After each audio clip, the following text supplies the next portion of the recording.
Alors un jet géant, c'est une décharge électrique lumineuse qui se produit au-dessus de certains orages. Donc on ne connaît l'existence de ces décharges que depuis une vingtaine d'années au-dessus des orages. Elles sont classées dans une famille qui s'appelle les phénomènes lumineux transitoires. Transitoires parce que c'est des phénomènes très brefs. Et donc le jet géant, il démarre du nuage d'orage et il atteint une altitude d'environ 90 km qui correspond à la base de l'ionosphère. L'ionosphère, c'est une couche de l'atmosphère qui est conductrice électriquement.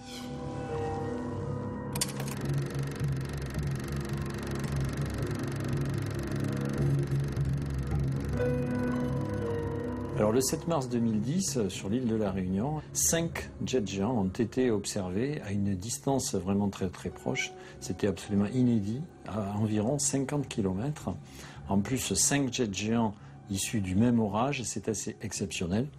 Et en plus de ça, des photos couleurs ont été prises également sur certains de ces jets géants.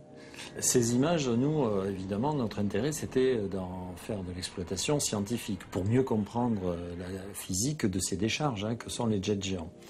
Alors, en superposant les images à des cartes du ciel vues du site d'observation, à la date et à l'heure de l'observation, on peut déterminer précisément la direction du jet. Ensuite, cette direction, on peut la superposer à d'autres informations sur l'orage, comme la carte ou l'image météosat qui donne la température du sommet du nuage. Et on voit où passe cette direction dans l'orage et on détermine la zone probable de production du jet géant. Et à partir du moment où on a la distance, on peut déterminer à partir de l'image la hauteur atteinte par le jet géant.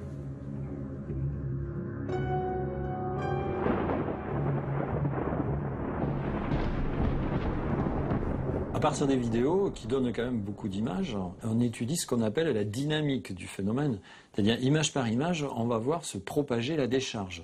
Alors, d'abord, on a pu voir qu'avant la décharge visible, au sommet du nuage, on a une activité lumineuse au sein du nuage. Donc, la décharge commence à l'intérieur du nuage. Il y a déjà de la destruction de charge qui s'opère. Ensuite, on a une première phase qui est très spectaculaire aussi, qui est branchée, on appelle ça la phase leading jet. C'est la première partie du jet.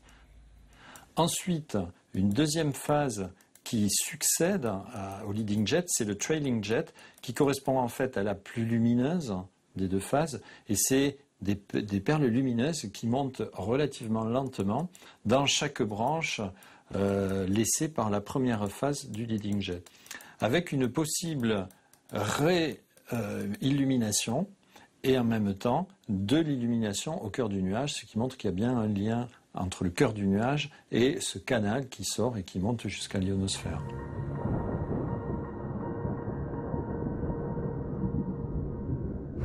Donc le jet géant, c'est un petit peu le symétrique de l'éclair classique nuage-sol produit par un éclair qui apporte de la charge négative à la Terre. Et ça, c'est un élément du circuit Terre-atmosphère, du circuit électrique.